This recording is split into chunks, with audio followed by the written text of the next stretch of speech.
Hello, in this video, I'm going to tell you all about Hawthorne effect. So Hawthorne effect is what happens when people change their behavior because they know that they're being observed.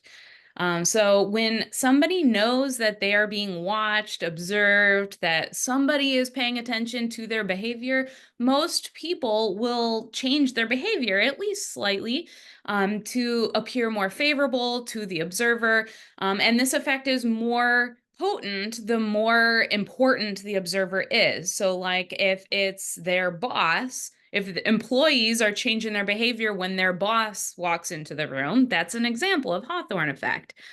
So when people change their behavior because they know that they're being observed, especially when the person doing the observation is considered important.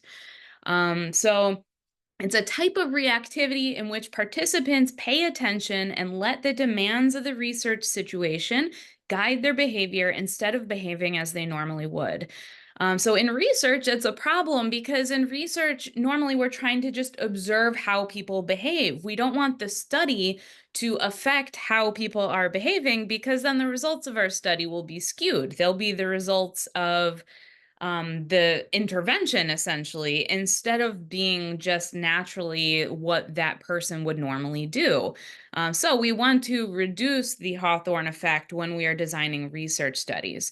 So I want to give you a couple examples of the Hawthorne effect. So my first example is, let's say we're observing how many people take the stairs versus use the escalator. So maybe you're just sitting quietly on a bench, taking notes, keeping a tally of how many people use each one. Now, if participants know what you're doing, like if you have a sign saying, I'm paying attention to whether you're taking the stairs or the escalator, more people are going to be likely to use the healthier choice. They'll feel like it makes them look better to choose the stairs instead of the escalator because maybe they'll feel like taking the escalator makes them appear lazy or who knows what else. So some people won't care and they're going to do what they want anyways, but some people are going to sort of edit their behavior because they know that their choice is being observed.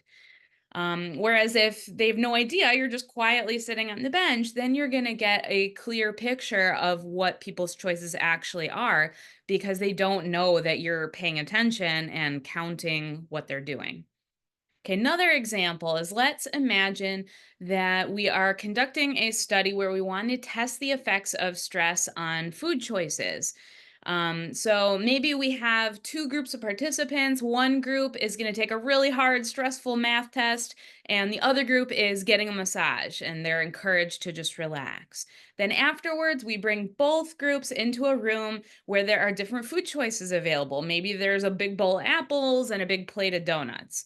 Now, the researchers are sitting back to observe what each participant's food choice was and seeing if there's a relationship between the exposure, so between which group they were in, and the food choices that they're making. Now, if the participants know that that's the purpose of the study and that that's what the researchers are looking for, they're watching to see their food choices, then participants are going to be more likely to choose the healthier options because healthier options or healthier choices make somebody look better, in most people's opinion.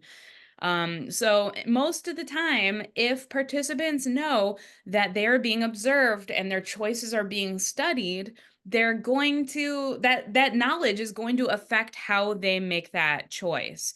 Whereas if they don't know that that's what they're observing, maybe you also take their blood pressure and other measures to sort of conceal what they're actually looking for. Um, then the participants might think, okay, we're seeing how the math test or how the massage affected my stress and affected my blood pressure. Then they're going to choose whatever food choice they want without really giving it much thought, which is the point. In a study like that, the point is to see what the person would naturally do in response to whichever intervention that they had. We don't want to see what choice they would make because they're trying to look good in front of the researchers. And so that is Hawthorne effect. And that is exactly why we might sometimes need some deception in our research methodology. Of course, we want to use deception ethically. We want to be careful, and there's got to be a good reason for concealing the purpose of a study. But the example I just gave you is a good reason. And we also want to make sure that when we conceal the purpose, that it's also not going to cause any harm. That study would never get approved by the IRB. All right. Thanks so much for watching, and I hope you have a great day.